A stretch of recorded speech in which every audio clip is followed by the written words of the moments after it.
CrossFit Games Open Workout 16.4 is as many rounds and repetitions as possible in 13 minutes of 55 deadlifts, 55 wall ball shots, 55 calories rowing, and 55 handstand push-ups.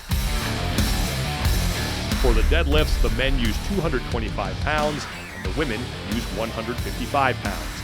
For the wall ball shots, the men will use a 20-pound ball to a 10-foot target, and the women will use a 14-pound ball to a 9-foot target.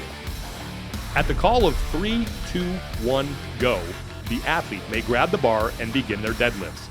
Each deadlift begins with the barbell on the ground and finishes when the athlete stands up the weight to full extension of the knees and hips, with their shoulders behind the bar at the top of the movement.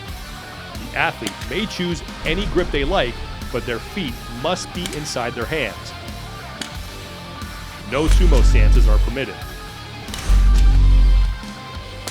Once the athlete has achieved lockout, they may drop the barbell from the top. Any repetition that is bounced will not count.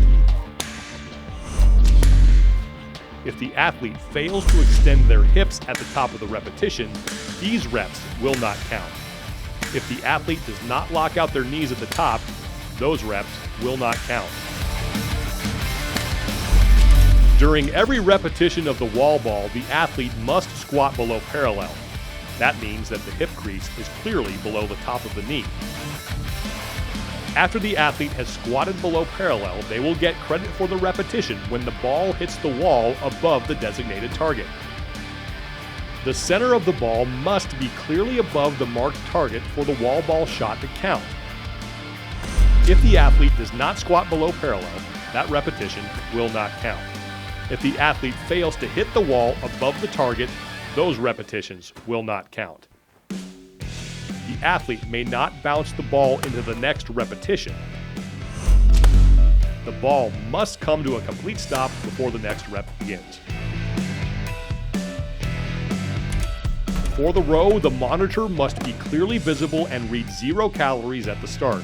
The athlete must remain seated with their hands on the handle until their display clearly reads 55 calories.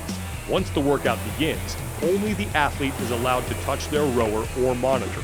Note the time after each completed row, as this will be used as a tiebreaker. At the beginning of each round, the monitor on the rower must be set to 0 calories. Prior to starting the workout, the athlete and judge will need to set the height for their handstand push-up.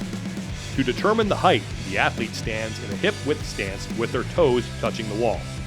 They raise their hands over their head, lock out their elbows, and with their thumbs touching, press their palms against the wall.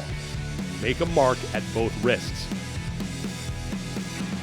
Now, make a second mark 3 inches below the wrist mark. Draw a straight line connecting the 2 lower marks. Mark the line with tape or some other method that won't rub off during the workout. Every repetition of the handstand push-up must have the athlete's heels start above the line, have the head make contact with the floor at the bottom, and finish with the heels above the line.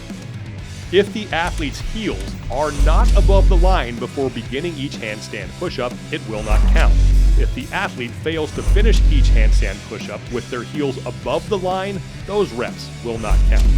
Both heels must cross the line and make contact with the wall to be considered a good repetition.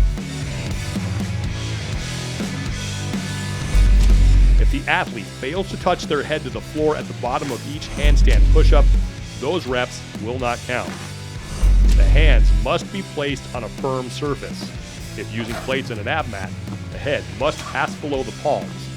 Kipping is allowed. Your score is the total number of repetitions completed in the 13 minutes. For masters 55 and over, teenagers, and all scaled options, be sure to review workout details at games.crossfit.com.